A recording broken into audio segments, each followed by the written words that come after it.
Welcome back to the channel, folks, and welcome to the new man cave. I'm going to do a quick video on things you should never leave the house without when going on a motorcycle ride. These things are the bare essentials. There is other things you can take, but I'll cover that in another video. If you could like and subscribe to the channel, any support would be much appreciated. So without any further ado, let's roll the intro and get into the video.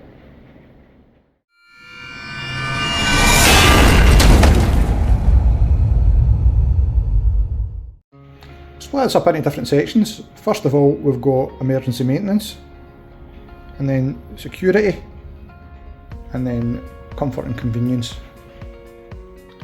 First thing I've got is just a handful of cable ties with some duct tape and electrical tape. Now, these will get you out of a pinch in emergency and get you back home. Say for example, we've lost a fairing bolt or your fairing's cracked and hanging off. You can either tie it back up with the cable ties, tie it through the fairing bolt hole, and tape things up with the duct tape. Tape cables and wires back up with the electrical tape.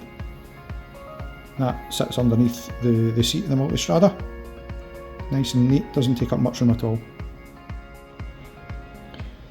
Next up, the tyre repair kit. I've had this one for a good few years now, and I've never had to use it, thankfully. It comes with CO2 cartridges, comes with the plugs, the reamer, the applicator, and some rubber solution. It's also got a couple of wee valves for blowing up your tyres as well using CO2 cartridges, and it comes with a wee blade as well. But one thing I would say is know how to use it. There's no point in having this and not being able to use it. So do your research, read the instructions, watch some videos on YouTube on how to use these things. That stashes underneath the seat in the Multistrada as well. The next thing I've got is this wee multi-tool. Got this from I think it was a cycling shop years ago. Comes with assorted sizes of Allen keys, crosshead screwdriver, Torx head, a couple of hex bolts bits on one side. Other side it's got more hex bolts, more smaller Allen keys. It's got 8, 9 and 10mm spanners. It's got a wee blade,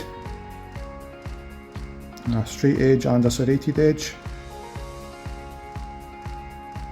A wee bottle opener and flathead screwdriver as well. Again, that just sits underneath the seat in the Multistrada as well.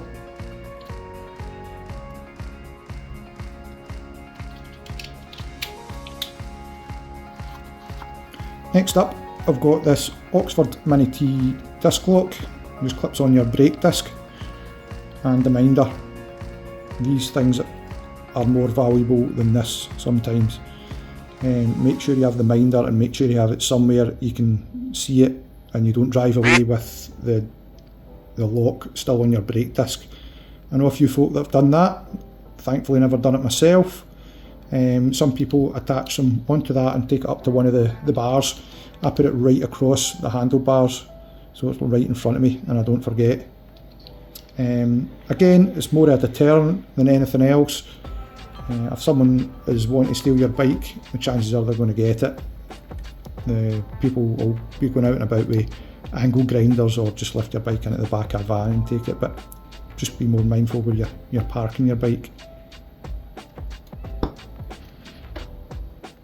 Now on to the comfort and convenience. Take one of these with me every time I go out. Just a microfiber cloth and some visor and lens cleaner.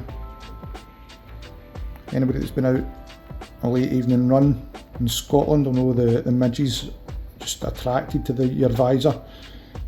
Keeps your visor clear. I just keep that stashed in there.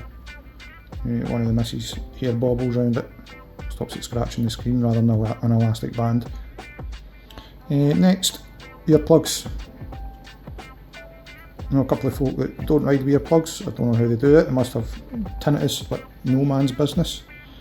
Got these ones a few years ago. These are the Auratech ones. Quite comfortable, just go in here, but you can still hear what's going on. You can hear any intercoms or anything like that, but it takes away the wind noise.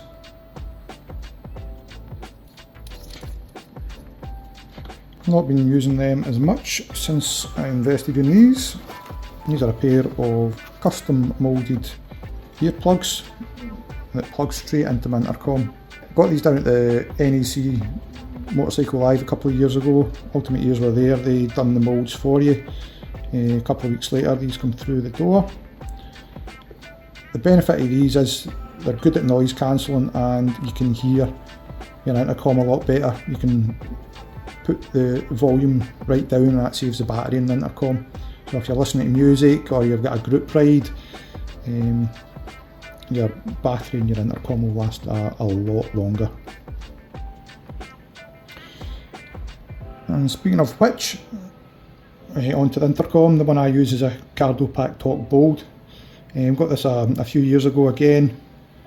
I never ride without it these days. It's good for answering phone calls if someone's trying to get hold of you when you're out on the bike and you can't text back, or just listen to music.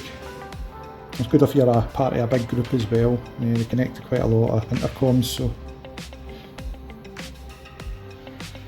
now everybody's got a mobile phone these days, but this is my old one. What I did was I cleared all the contacts, all my photographs off it, and I use it purely for navigation on the bike. It's got an SB Connect phone mount on it, and that connects straight to the handlebars. The good thing is with this I don't need to worry about damaging the lenses on my new phone. Apparently the vibrations for the handlebars can damage lenses and sensors in the camera. I use that purely for navigation on apps like Cali, Moto and Relive. Twist it on, it locks in place and it's pretty solid. The reason I use this on the bars is if anyone was to grab my phone and steal it off the bike while I was riding, I've still got my mobile phone and that's not got any contacts or personal information on it. And again, for comfort, I've got these wee neck buffs. I've got about a ton of them. Anyone that's been hit in the throat by a bee about 70 miles an hour, I'll know how sore it can be. These will just take that away, stop the wind chill. Even on a hot day, I'll maybe put a thin one on. And finally, something I always used to forget, a pair of sunglasses.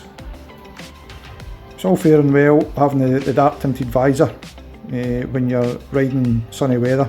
When you get to your destination, you take your helmet off and you've now got a pair of sunglasses, so I always take these with me as well. Some of you already know I'm a brand ambassador for Kyle and the Wild. I got these because I had a more expensive pair of sunglasses and I didn't want to get them damaged. I just wanted a cheapish pair that I could throw in the panniers, throw in the top box, and if they get broken then that was fine, it wouldn't bother me that much. But I'm wearing these all the time now, I absolutely love them. As you can probably see, I've got quite a few pairs of them. I do have a discount code for these as well. They are buy one get one free, but you can get an extra 15% off by using the discount code awthegears15. So I'll leave a link in the description. I'll put the discount code up on the screen just now, and if you're interested then you can use the discount code for an extra 15% off. We also have some of the coveted All the Gears OG mugs still available, so if anybody's wanting one of those, I'll put a link to the description in that as well. Now, it goes without saying that all this stuff is ancillary full protective gear. Helmet, gloves, boots, full protective clothing. I'm very much an advocate of all the gear all the time. What I'll do is I'll do another video showing what gear I use, what's helmet, clothing, boots, for different riding conditions.